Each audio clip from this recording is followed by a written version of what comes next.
এই যে তালিকা, রাজারহাট নিউ টাউন, ডোমকল, সুতি, তুফানগঞ্জ, কালচিনি, কুমারগ্রাম, ডাবগ্রাম, ফুলবাড়ি, রাজগঞ্জ, জলপাইগুড়ি পুরো ভরে গেছে রোহিঙ্গা মুসলমান।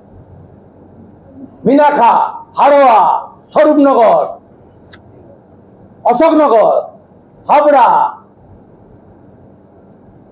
কোথায় যাবেন আপনি? লালগোলা, ভগবানগোলা, বৈষ্ণবনগর, কালিয়াচক, ফারাক্কা, শামসেরগঞ্জ, চলুন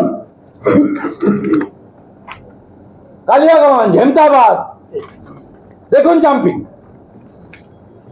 ডেমোগ্রাফি চেঞ্জ নিয়ে মমতা ব্যানার্জি নট ওরি। মমতা ব্যানার্জি ওরি ভোটার তালিকা, কারণ এদেরকে ঢুকানোর পরে false EPIC, false birth certificate, তারপরে ফলস আই কার্ডটা করে দিয়েছেন, আর দল বেঁধে যায় আপনাকে ভোট দেয় 7 সেকেন্ডের মধ্যে।